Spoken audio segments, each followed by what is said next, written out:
नमस्कार साथियों, छत्तीसगढ़ विधानसभा चुनाव 2023 को लेकर अब चुनावी बिगुल बजने के बाद जो ओपिनियन पोल जारी हुए, ये ओपिनियन पोल कहीं ना कहीं नेताओं की रातों की नींद हैरान कर रहे, क्योंकि इस ओपिनियन पोल को अब एबीपी न्यूज व आज तक न्यूज ने अपने मत दे दिए है कि ये ओपिनियन पोल बिल्कुल ही सही है। तो इस बार क्या छत्तीसगढ़ में फिर से बनेगी कांग्रेस पार्टी की सरकार या फिर बनाने वाली है बीजेपी पार्टी अपनी सरकार? अगर बात करें साथियों 2018 के इलेक्शन की, तो 2018 में छत्तीसगढ़ की कुल 90 विधानसभा की सीटों में से कांग्रेस के खाते में 65 सीटें गई थी, तो बीजेपी पार्टी के खाते में सिर्फ 16 सीटें ही गई थी। तो क्या इस बार भी ऐसा ही माहौल होगा या फिर ओपिनियन पोल के मुताबिक अब छत्तीसगढ़ में कौन सी पार्टी की सरकार बनती हुई नजर आ रही? वहीं साथियों, अगर आप भी चाहते हो आपका भाई आगे बढ़े तो चैनल को सब्सक्राइब जरूर करिएगा, साथ ही वीडियो को लाइक भी कर दीजिएगा। इसी के साथ बात करें अब छत्तीसगढ़ के साथ राजस्थान, मध्य प्रदेश व तेलंगाना के भी इलेक्शन है, तो आप इनको लेकर भी ओपिनियन पोल जानना चाहते हो तो हमारे चैनल से लगातार जुड़े रहिएगा। लेकर चलते ओपिनियन पोल की तरफ। पहला जिला आपके सामने साथियों आ चुका उत्तर बस्तर, जिसमें कुल 3 विधानसभा की सीट है, जिनमें से बीजेपी पार्टी के खाते में 1 सीट, कांग्रेस के खाते में 2 सीटें, तो अन्य पार्टियों के खाते में 1 सीट जाती हुई नजर आ रही। बात करें जसपुर जिले की, तो 90 में से कुल 3 विधानसभा की सीट जसपुर में है, जिसमें से बीजेपी के खाते में 2 सीटें, कांग्रेस पार्टी के खाते में 1 सीट, तो अन्य पार्टियों के खाते में 0 सीटें नजर आ रही। रायपुर, जिसमें कुल 7 विधानसभा की सीट है, जिनमें से बीजेपी पार्टी के खाते में 3 सीटें, कांग्रेस के खाते में 4 सीटें, तो अन्य पार्टियों के खाते में 0 के आंकड़े देखने को मिल रहे। दुर्ग की बात करें तो दुर्ग में कुल 6 विधानसभा की सीट है, जिनमें से बीजेपी पार्टी के खाते में 2 सीटें, कांग्रेस पार्टी के खाते में 4 सीटें, तो अन्य पार्टियों के खाते में यहाँ पर 0 के आंकड़े देखने को मिल रहे। कोरिया, जिसमें कुल 3 विधानसभा की सीट है, जिनमें से साथियों बीजेपी के खाते में 1 सीट, कांग्रेस पार्टी के खाते में 1 सीट है, तो 1 ही सीट यहाँ पर अन्य पार्टियों खाते में जाती हुई नजर आ रही है। बलौदाबाजार जिले की बात करें छत्तीसगढ़ का, जो कि 4 विधानसभा सीटों के साथ आपके सामने हाजिर है, जिनमें से बीजेपी के खाते में 3 सीटें, कांग्रेस के खाते में 1 सीट, तो अन्य पार्टियों के खाते में 0 सीट है। सरगुंगा, जिसमें कुल 3 विधानसभा की सीट है, जिनमें से बीजेपी पार्टी के खाते में 1 सीट, कांग्रेस पार्टी के खाते में 2 सीटें, तो अन्य पार्टियों के खाते में यहाँ पर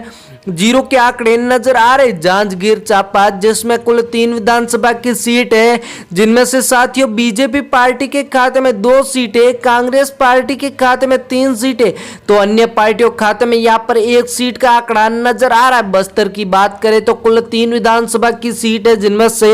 बीजेपी पार्टी के खाते में 1 सीट, कांग्रेस पार्टी के खाते में 2 सीटें, तो यहाँ पर अन्य पार्टियों का सुपड़ा साफ होता हुआ नजर आ रहा है। कोबरा, जिसमें कुल 4 विधानसभा की सीट है, जिनमें से बीजेपी के खाते में यहाँ पर 1 सीट, कांग्रेस पार्टी के खाते में 3 सीटें, तो अन्य पार्टियों खाते में 0 सीटें नजर आ रही। कवर्धा, जिसमें कुल 2 विधानसभा की सीट है साथियों, जिनमें से 2 में से 1-1 सीट पर बीजेपी व कांग्रेस के मध्य टक्कर बताई जा रही है, तो अन्य पार्टियां 0 पर नजर आ रही। बात करें महासमुंद जिले की, तो महासमुंद में कुल 4 विधानसभा की सीट है, यहाँ पर भी 2-2 सीटों पर बीजेपी व कांग्रेस के मध्य टक्कर बताई जा रही है, तो अन्य पार्टियां 0 पर नजर आ रही। बात करें अगर जिला आपके सामने आ रहा है मुंगेरी, जिसमें कुल 4 विधानसभा की सीट है, जिनमें से बीजेपी पार्टी के खाते में 1 सीट,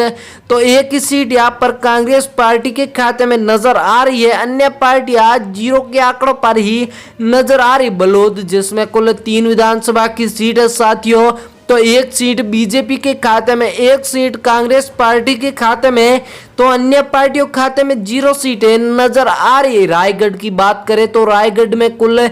5 विधानसभा की सीट है साथियों, जिनमें से बीजेपी पार्टी के खाते में 3 सीटें, तो यहाँ पर कांग्रेस पार्टी के खाते में 2 सीटें, वहीं अन्य पार्टियों खाते में 0 सीटें नजर आ रही। दंतेवाड़ा, जिसमें कुल 1 विधानसभा की सीट है, जो कि यहाँ पर कांग्रेस पार्टी लेकर जाती हुई नजर आ रही है, वहीं साथियों बीजेपी व अन्य पार्टियों खाते में 0 सीटें नजर आ रही। राजनांदगांव, जिसमें कुल 6 विधानसभा की सीट है, जिनमें से बीजेपी पार्टी के खाते में 2 सीटें, वहीं कांग्रेस पार्टी के खाते में 3 सीटें तो अन्य पार्टियों के खाते में 1 सीट का आंकड़ा नजर आ रहा है। बिलासपुर की बात करें तो कुल 7 विधानसभा की सीट है, जिनमें से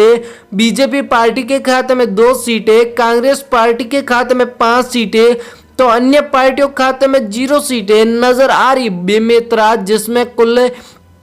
3 विधानसभा की सीट है साथियों। यहाँ पर तीनों की 3 सीटें कांग्रेस पार्टी के खाते में नजर आ रही है। बीजेपी व अन्य पार्टियां 0 पर धमतरी, जिसमें कुल साथियों 3 विधानसभा की सीट है, जिनमें से आपको बता दे 2 सीटें बीजेपी के खाते में जाएगी, 1 सीट कांग्रेस पार्टी के खाते में जाएगी तो अन्य पार्टियां धमतरी में 0 पर। गाजियाबाद जिसमें कुल 2 विधानसभा की सीट है, जिनमें से एक सीट पर यहाँ पर बीजेपी व कांग्रेस के मध्य टक्कर देखने को मिल रही है तो अन्य पार्टियां गाजियाबाद में 0 पर ही नजर आ रही। वहीं साथियों बढ़ते अगले जिले की ओर, उससे पहले बता देते अगर आप हमारे चैनल पर नए हो तो चैनल को सब्सक्राइब जरूर करिएगा, साथ ही बेल आइकन का बटन भी जरूर दबाइएगा। साथियों हम यह तो नहीं कहते कि पूर्णतः सरकार हमारे सर्वे के अनुसार ही बनेगी, हम वही आंकड़े लेकर आते हैं जो कि हमारे सोशल मीडिया के प्लेटफॉर्म के जरिए या फिर एबीपी न्यूज, आज तक न्यूज व सीवर्ड टीम के सर्वे होते हैं, उनके आंकड़े हम आप तक लेकर आते हैं। थैंक यू, धन्यवाद मेरे भाइयों।